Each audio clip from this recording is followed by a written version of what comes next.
first time I touched a comic book was back in an old liquor store. Now they're called convenience stores near my grandmother's house or her apartment. And I would pick up a DC comic or in a Marvel comic, either or, and I would read the stories and you see the art first, and the art would tell you the story. You may not understand all the words, especially you're 6 years old and you're just reading this comic book for the first time. You see the art, and you see the story that's being told, and you kind of like it to where you want to buy some more. And that's what happened to me. Every time I would visit my grandmother's apartment, I would, well, my parents, just especially my mom, would buy comic books for me, and I would read the comic books and just kind of enjoy the stories that were being told, stories that were presented right in front of me. I also grew up in the LA public library system, meaning there was a library near my house that I would visit and read all types of books, sports books, science fiction, anthologies, you name it. And I had an interest in those type of stories growing up. That's why I wrote a novel like Relay and a book called Strange Tales of Science Fiction, because it takes me back to my youth reading those types of stories. And I would say that again, reading the stories, gathering the information, looking at the presentation, the plot, and everything else that goes along with that story made me want to read more and more. Now, I would say that when you gather enough information, when you gather enough resources, and you plan to be a writer one day, you may want to go back to that first comic book story or that first fiction tale or nonfiction work, and you want to draw from it in your own writing.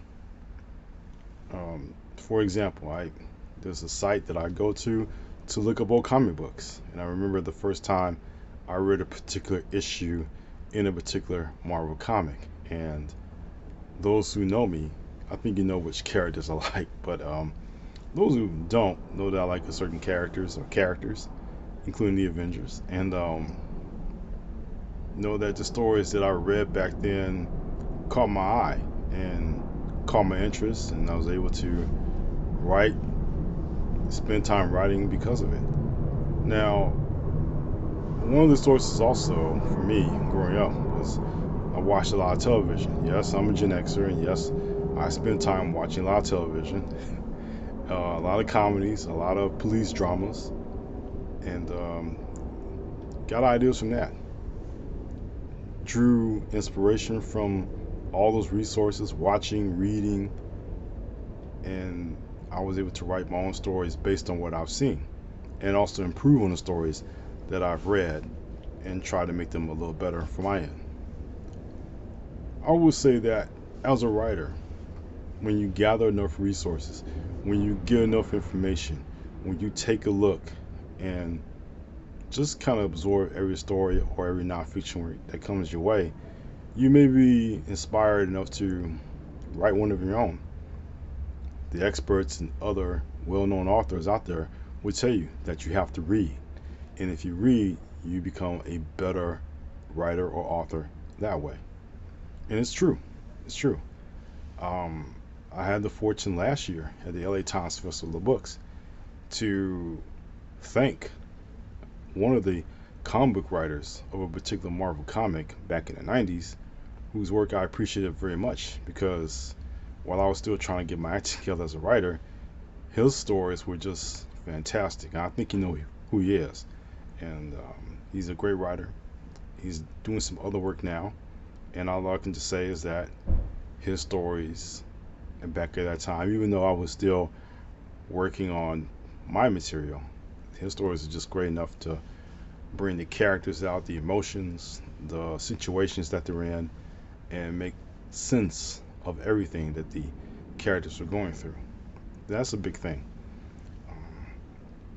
All I can just say is when you, again, gather enough information, look at enough resources, and really just use them to your advantage as a writer, then I think people will gravitate towards your work, and you'll be the one that they'll go to in some event and say, "Thank you. I like your story. I like your work. Good job." So that's what you should always try to focus on. And if it happens to you, great. If it doesn't, don't worry about it. People silently are saying or wishing the same thing to you, so I wouldn't worry about that at all. So I just hope that my little speech about gathering resources, information, whether it be in a print book or a digital work, even a comic book, whatever it is, if the story's good and you like it and it's something that you want to remember, then go for it. I mean, even television. I remember watching as a kid a lot of the old 1950s science fiction movies, and some were good and some were like, wow. um, so I would say any resource that you get visually or in print, just be able to take those into heart, write notes about how it made you feel, write notes about the plot, put it in your file on your computer, whatever you have to do to make sure that that resource is something that you may want to consider for your own works when you have the opportunity. All I can just tell you is that, it's fun when you grab all these resources and play with it. Like in Relay, I was able to use the plot to bring out the best story that I could write at that time. And also Strange Tales of Science Fiction. I really have fun with that.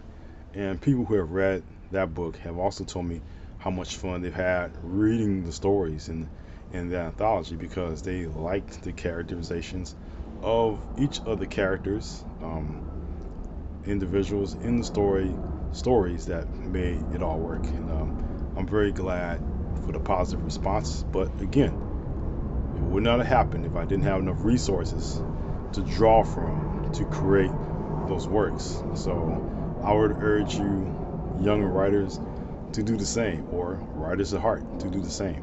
And just get enough resources, grab enough resources, and make them work for you. So with that being said, I hope that this little tidbit helped you.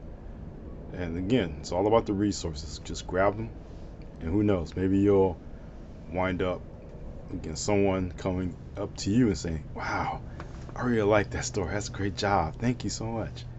That's what you want to hear, right? And it makes your day so much better when you do. Trust me, my friends who write, they know, and they feel the same way, and they tell me about their experiences as well. So thank you so much for watching this. I hope that you're doing well. Please be careful. And until the next time, wherever you're watching this, whether it be a day, evening, or a certain week, I just want to wish you all the best. And always in closing, take care.